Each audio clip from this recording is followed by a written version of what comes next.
That is why I succeed. Pernahkah kamu merasa gagal, ditolak, dianggap tidak cukup baik?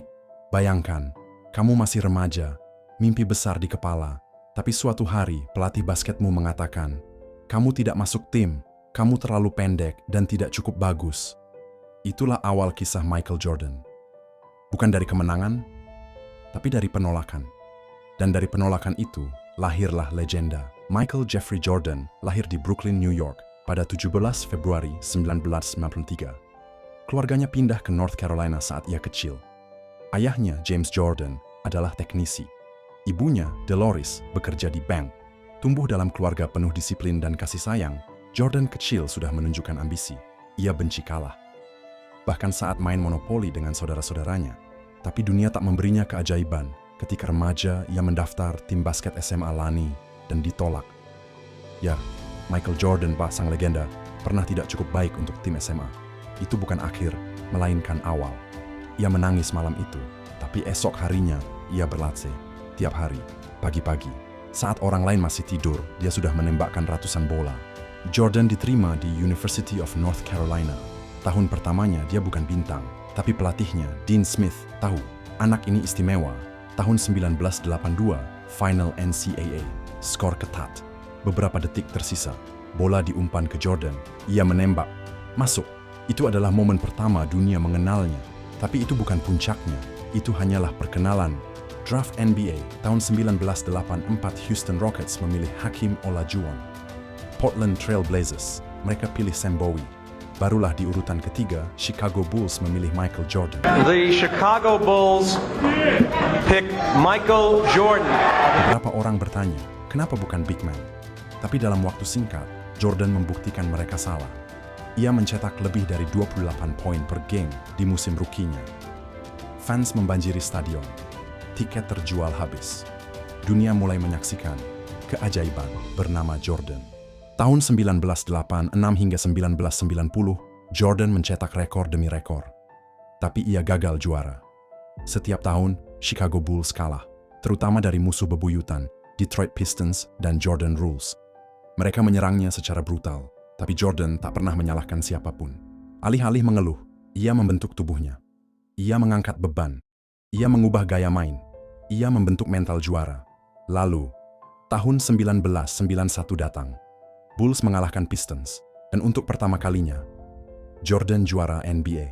Jordan menjuarai NBA 3 kali berturut-turut, tahun 91, 92, 93. Ia juga membawa Dream Team menaklukkan Olimpiade. Tapi, dunia tak selalu adil. Pada tahun 1993, ayah Michael Jordan ditemukan tewas akibat pembunuhan.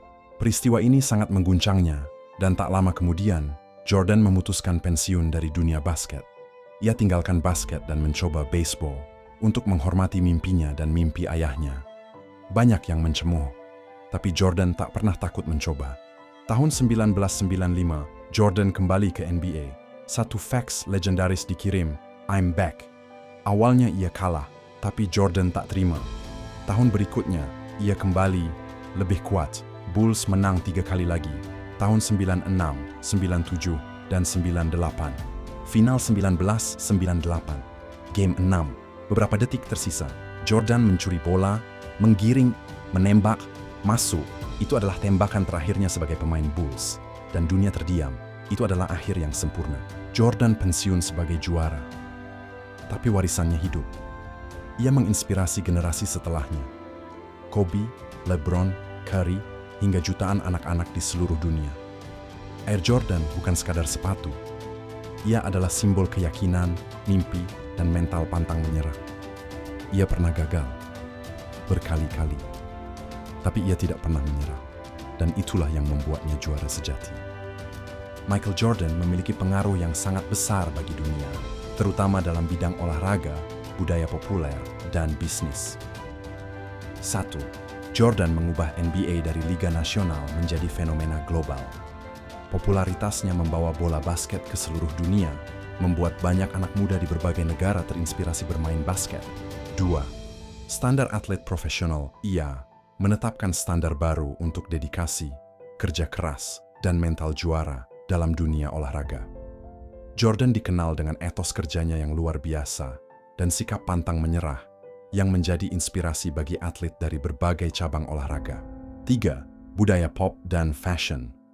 Dengan merek sepatu Air Jordan yang diproduksi oleh Nike, Michael Jordan mengubah sepatu olahraga menjadi simbol gaya hidup dan fashion. Ini membuka jalan bagi atlet untuk menjadi ikon budaya dan pebisnis sukses. 4. Bisnis dan branding atlet. Jordan adalah pelopor dalam memanfaatkan citra pribadi untuk bisnis. Kesuksesannya membuka jalan bagi atlet lain untuk membangun merek mereka sendiri, menjalin kontrak endorsement, dan memperluas pengaruh di luar lapangan. 5. Inspirasi dan motivasi. Kisah perjuangan Jordan yang pernah gagal dan kemudian bangkit menjadi juara dunia menjadi contoh inspiratif tentang kegigihan dan mentalitas kemenangan. Tidak hanya untuk atlet, tapi juga untuk orang-orang dari berbagai latar belakang. Singkatnya, Michael Jordan bukan hanya legenda basket, tapi juga ikon budaya dan bisnis yang pengaruhnya terasa hingga kini di seluruh dunia. Banyak yang mengenal Michael Jordan sebagai legenda basket, tapi sedikit yang tahu bahwa ia pernah gagal masuk tim basket sekolah. Saat itu, dia dianggap kurang tinggi dan tidak cukup bagus. Tapi alih-alih menyerah, Jordan justru berlatih lebih keras. Dia mengubah penolakan menjadi bahan bakar kesuksesan. Jordan tidak hanya berbakat, dia adalah simbol dari kerja keras, disiplin, dan ketekunan. Ia datang lebih awal saat latihan dan pulang paling akhir. Bahkan ketika sudah jadi bintang, dia tetap bekerja seperti pemain cadangan yang ingin membuktikan diri. Jordan juga pernah mencoba bermain baseball. Ia gagal, tapi tidak menyesal. Karena baginya, kegagalan bukan musuh, melainkan guru. Kisah Michael Jordan mengajarkan kita satu hal penting. Kesuksesan bukan soal siapa yang paling berbakat, tapi siapa yang paling tekun, paling gigih, dan tak pernah menyerah. Ketahuilah, Jordan punya bakat, tapi yang membuatnya legenda adalah latihan dan disiplin tanpa henti. Ia berani meninggalkan zona nyaman untuk bermain baseball, meski akhirnya gagal, tapi ia belajar dari pengalaman itu. Buktikan dirimu bukan dengan kata-kata, tapi dengan tindakan. Jordan memimpin timnya dengan memberi contoh. Latihan paling keras, bertarung paling gigih. Michael Jordan pernah berkata, "Saya gagal berulang kali dalam hidup saya, dan justru karena itulah saya berhasil." Mungkin kamu ditolak hari ini, mungkin kamu gagal, jatuh, dianggap remeh. Tapi lihatlah Jordan, dari kegagalan, ia bangkit. Dari rasa sakit, ia jadi legenda. Karena juara bukan yang tak pernah jatuh, tapi yang selalu bangkit setiap kali jatuh. Terima kasih sudah menonton video ini sampai akhir. Like, komen, subscribe, dan share video ini agar semakin banyak yang terinspirasi. Sampai jumpa di video berikutnya.